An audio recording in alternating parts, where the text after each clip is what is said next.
Hello students, हम लोग कर रहे हैं class 11th chemistry chapter first की एक्सरसाइज वाले क्वेश्चन। हम लोग क्वेश्चन नंबर 13 पे आ गए हैं। चलिए स्टार्ट करते हैं। Pressure is determined as force per unit area of the surface. Pressure को पता लगाने के लिए हमें फॉर्मूला यूज करना होता है फोर्स अपॉन एरिया।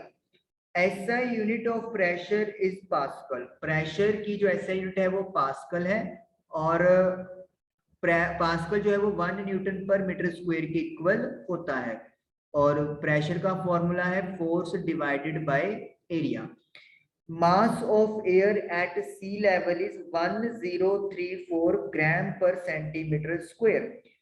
एयर का जो मास है सी लेवल पे वो 1034 ग्राम पर सेंटीमीटर स्क्वायर दिया हुआ है। प्रेशर कैलकुलेट करें पास्कल में। ओके, सबसे पहले हमारे पास जो फॉर्मूला है प्रेशर का, that is force upon area, F upon area. आपको पता है फोर्स होता है मास इनटू एक्सेलरेशन। और अगर हम लोग एक्सेलरेशन को gravity, acceleration due to gravity से रिप्लेस कर दें तो इट विल बिकम वेट। तो वेट अपॉन एरिया भी हम लोग लिख सकते हैं। अब वेट का फॉर्मूला क्या होता है? वेट का फॉर्मूला हो गया mass into acceleration due to gravity divided by area.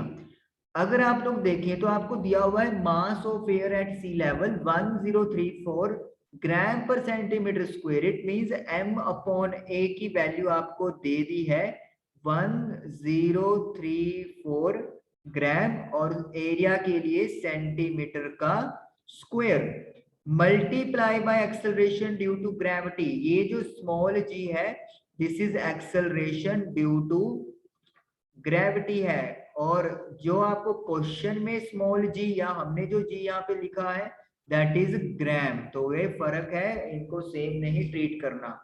Acceleration due to gravity आपको पता है 9.8 होता है मीटर पर सेकंड स्क्वायर। तो ये क्वांटिटी हमें दी हुई है और हमें इसका ऐसा यूनिट बनाना है। सबसे पहले 1034 को यू विल मल्टीप्लाई बाय 9.8। तो 1034 को जब अपन 9.8 से मल्टीप्लाई करेंगे तो आई एम गेटिंग 10133.2 ग्राम है।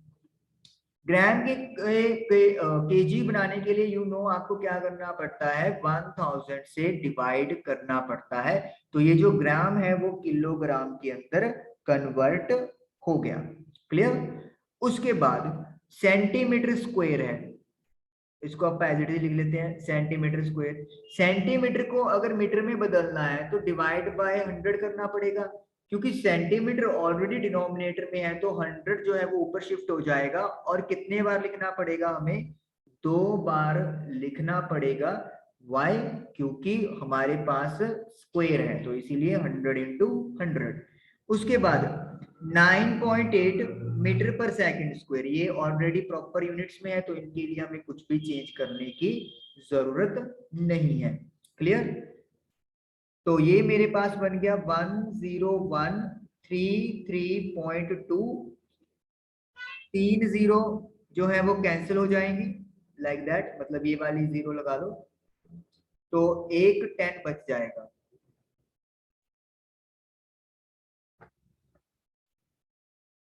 ऐसे। और ग्राम का आपने क्या बना दिया है? किलोग्राम। सेंटीमीटर स्क्वायर का मीटर स्क्वायर, ऊपर मीटर और नीचे second square as it is आ रहा है, कोई हमें डाउट ही नहीं है। उसके बाद जब आप इसको पॉइंट को हटाओगे तो नीचे 10 लगाओगे तो 10 से 10 कैंसिल हो जाएगा। तो it will be 101332 kilogram metre per second square. ये हम लोगों ने अलग लिख दिया, और जो मीटर स्क्वायर है इसको इस तरीके से लिख दिया। लिख सकते हैं आप क्योंकि मल्टीप्लाई डिवीजन हो रही है, शफलिंग हो सकती है। साइंटिफिक नोटेशन में करने के लिए हमें क्या करना पड़ेगा, जो डेसिमल पॉइंट है उसे 5 डिजिट्स के बाद लगाना पड़ेगा हमें, लेफ्ट राइट साइड से, या फिर लेफ्ट साइड राइट साइड से एक डिजिट छोड़ के और इस तरफ से 5 पॉइंट छोड़ के। तो मुझे 5 डिजिट्स के बाद लगा है तो 10⁵। ये बन गया आपके पास KG metre per second square. Kilogram metre per second square ये किसको रिप्रेजेंट करता है? इट रिप्रेजेंट्स फोर्स यानी कि न्यूटन को। यस, फोर्स का फॉर्मूला क्या होता है, मास इंटू एक्सेलरेशन या मास इंटू ग्रेविटी। मास क्या होती है किलोग्राम में एसआई यूनिट, और एक्सेलरेशन क्या होता है मीटर पर सेकंड स्क्वायर। तो इट मींस जो न्यूटन है वो kilogram metre per second square को रिप्रेजेंट करता है। मीटर स्क्वायर ऊपर जाके क्या हो जाएगा मीटर इनवर्स 2। ये बन चुका है मीटर न्यूटन मीटर इनवर्स। और ये किसके इक्वल कहा है इन्होंने, पास्कल के इक्वल कहा है। तो इट मींस ये हमारा बन गया 1.01332 मल्टीप्लाई बाय 10⁵ पास्कल। तो ये हमारा आंसर जो है वो आ गया है, जो उन्होंने प्रेशर को पास्कल में कन्वर्ट करने के लिए बोला था। ठीक है, तो आप यहाँ पे थोड़ा सा बेटर लिखना है तो लिख सकते हो, जैसे ये हम लोगों ने इसको 1 kg किया है, तो नीचे आपका ग्राम हो गया ये, ताकि ग्राम से ग्राम यूनिट कट जाए। ये सेंटीमीटर स्क्वायर है, तो ये आपके पास सेंटीमीटर इंटू सेंटीमीटर, और नीचे आ जाएगा 1 मीटर इंटू 1 मीटर, क्योंकि 1 मीटर में 100 सेंटीमीटर होते हैं। तो इस तरीके से आप लोग थोड़ा सा इसको मॉडिफाई करते हैं। तो ये हमारे पास आ गया है 13th question. Now let us move towards question number 14। Question number 14 में है what is the SI unit of mass. SI unit क्या है मास की, वेरी इजी है, क्या है केजी किलोग्राम है। तो क्या आंसर आ जाएगा किलोग्राम। तो केजी जो है किलोग्राम वो यूनिट है मास की, एसआई यूनिट है। उसके बाद उन्होंने पूछा डिफाइन भी करें इसको, मतलब 1 केजी एक्चुअली में क्या चीज है उसको हम लोगों ने उसको हमसे पूछा हुआ है कि 1 केजी किस क्वांटिटी को बोला हुआ है। तो ये थोड़ा सा डेफिनेशन हमें नकल मारनी पड़ेगी, रट्टा मारना पड़ेगा आप लोगों को एग्जाम के लिए, सभी करते हैं आपको भी करना पड़ेगा। तो it is defined as the, it is defined as the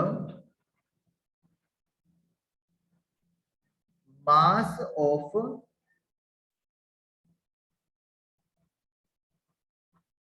platinum, iridium, platinum के लिए पीटी और इरिडियम के लिए IR, cylinder that is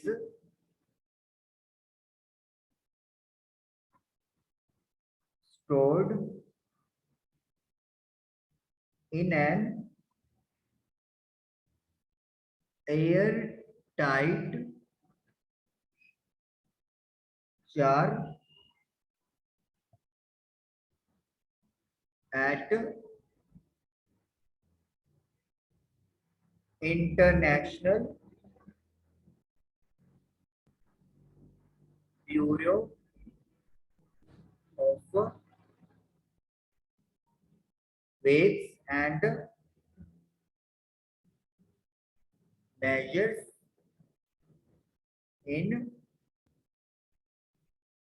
France. तो ये जो मास है वो प्लैटिनम इरिडियम सिलेंडर का है, जिसे स्टोर किया गया है एक एयर टाइट जार में, फ्रांस के अंदर international bureau of weights and measure के ऑफिस में। तो इस वहां पे जो भी इसका मास है उसे डिफाइन किया गया है इक्वल टू 1 kg। तो this is the definition of kilogram.